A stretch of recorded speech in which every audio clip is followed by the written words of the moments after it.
இந்த வீடியோக்குள்ள போறதுக்கு முன்னாடி நம்ம சேனலை சப்ஸ்கிரைப் பண்ணாதவங்க சப்ஸ்கிரைப் பண்ணிடுங்க. பக்கத்துல இருக்க பெல் பட்டனையும் கிளிக் பண்ணிக்கோங்க. வாங்க வீடியோக்குள்ள போகலாம். சிறகடிக்க ஆசை சீரியல்ல மலேசியா மாமா அப்படின்ற கதாபாத்திரத்துல ஜாலியா ரகலை செஞ்சுட்டு வரவர் தான் ஜெயமணி.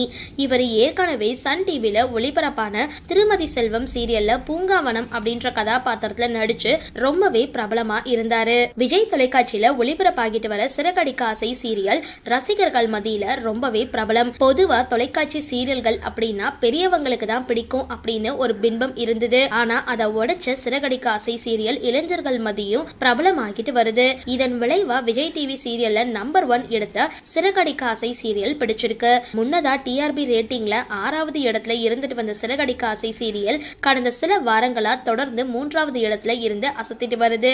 இடையில கொஞ்சம் திரைக்கதை தோய்வா போயிட்டு வந்தாலும் தற்பொழுது கிறிஷ அழைச்சிட்டு வந்து திரும்பவும் விறுவிறுப்பா திரைக்கதையை நகர்த்திட்டு வராங்க.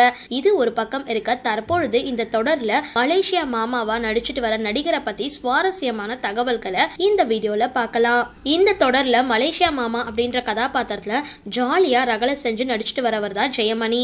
இவர் ஏற்கனவே சன் தொலைக்காட்சியில ஒளிபரப்பான திருமதி செல்வம் தொடர்ல பூங்காவனம் அப்படின்ற கதாபாத்திரத்துல பிரபலமாகி இருந்தாரு.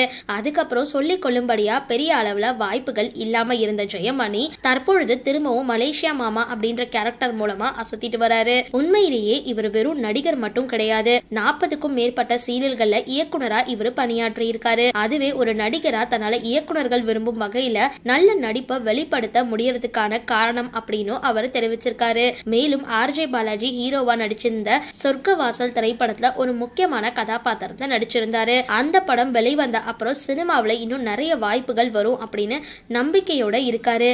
கூடிய விரைவில் வெள்ளித்திரையில ஒரு படத்தை இயக்குறதுக்கு தயாராகிட்டு வர ஜெயமணி அதுக்கான திரைக்கதை அமைக்கிற வேலைகளையும் தற்பொழுது ஈடுபட்டுட்டு வராரு. சரி, இந்த வீடியோ பத்தின உங்களோட கருத்துக்களை கீழே கமெண்ட் பாக்ஸ்ல போஸ்ட் பண்ணுங்க. வீடியோ பிடிச்சிருந்தா லைக் பண்ணுங்க, ஷேர் பண்ணுங்க, மறக்காம டிபி காபி சேனலை சப்ஸ்கிரைப் பண்ணுங்க.